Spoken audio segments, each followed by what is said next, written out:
J'ai été envoyé sur terre comme diplomate avec des lettres de créance. Ma constitution est la parole de Dieu et mon gouvernement céleste m'a mandaté ici. J'ai en permanence avec moi mon conseiller juridique personnel, le Saint-Esprit, qui m'aide à comprendre la constitution divine avec précision.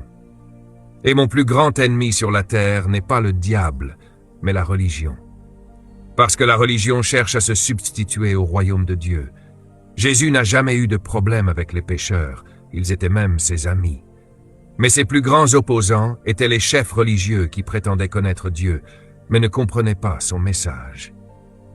Mesdames et messieurs, l'Église est un organisme de gouvernement et d'influence sur la terre et dans son environnement. Retenez bien ceci, l'Église est un organisme, pas une organisation. C'est un corps vivant composé de personnes appelées à gouverner et à influencer l'environnement que Dieu leur a confié. Dans Genèse 1, 26, Dieu dit à Adam pourquoi il l'avait créé, et cela n'avait rien à voir avec la religion. D'ailleurs, laissez-moi vous surprendre, Dieu n'a jamais demandé à Adam de l'adorer. Ce que nous appelons adoration n'est pas ce que Dieu avait ordonné. Dieu dit à Adam, open quote, domine sur les poissons de la mer. C'est l'environnement marin, sur les oiseaux du ciel.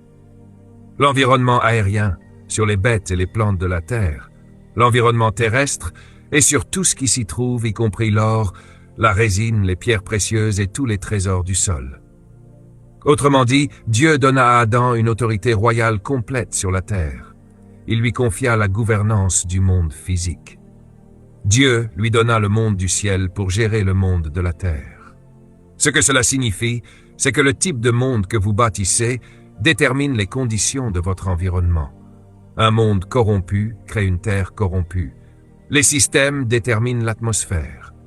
Regardons ce que dit la Bible sur le premier monde, celui du royaume.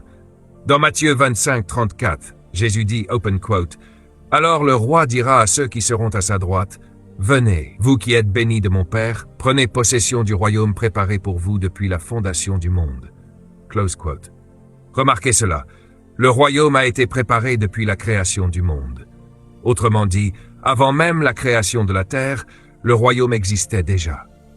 Quand Dieu donna à Adam la domination sur la terre, le monde du royaume céleste fut introduit sur la terre, pas l'Église. Adam n'est même pas un nom. Le mot Adam signifie « terre sombre ». Notez-le, Adam signifie « terre sombre », ce qui veut dire que le premier homme avait la peau foncée. On parle de la race adamique, c'est un concept hébreu. Le premier homme était très foncé. Le mot Adam veut dire « terre sombre ». Dieu le décrivait ainsi. Et vous savez, j'ai quelques diplômes universitaires, je ne suis pas un imbécile. L'un de mes diplômes est en art. Je suis aussi compétent en finance, je sais bien peindre et sculpter. Je me souviens d'un cours sur la science de la couleur à l'université. Nous avons passé tout un semestre à étudier la couleur. Imaginez, un jour, le professeur entre en classe et dit « Aujourd'hui, nous allons faire une expérience ».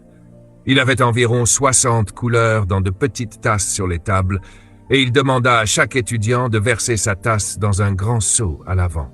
On a versé du blanc, du jaune, du vert, du bleu, du rose, toutes ces couleurs. Chaque fois qu'on versait, il remuait avec un grand bâton. Ça commença par du jaune, puis ça vira au vert, puis au rouge, et à la fin, c'était noir. Allez, utilisez votre cerveau scientifique, le professeur conclut, et n'oubliez jamais ceci. Le noir produit toutes les couleurs. Voilà ce que fit Dieu.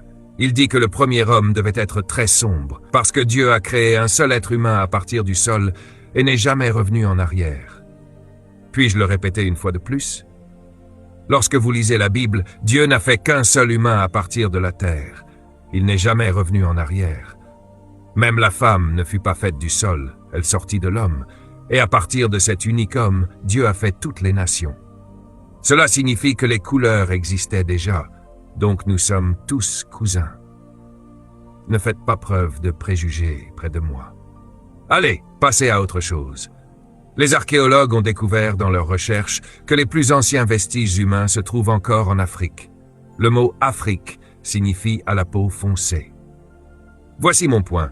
Dieu a pris cet homme avec l'humanité en lui et l'a placé sur la terre en lui donnant la domination. Le mot « domination », notez-le, est un mot hébreu, « rada » ou « rada ». En anglais, on le traduit par dominion ou kingdom. Laissez le royaume gouverner la terre. Kingdom signifie l'autorité gouvernementale d'un roi sur un territoire. Dieu a donné à Adam le gouvernement, pas la religion. C'est pourquoi, jeune homme, si tu n'aimes pas la religion, je ne l'aime pas non plus. Mon père était prédicateur baptiste. Il est encore dans mon église aujourd'hui. Mon père m'a tout enseigné, puis il n'a pas pu m'emmener plus loin. Maintenant, il me laisse être son professeur. Il prend des notes.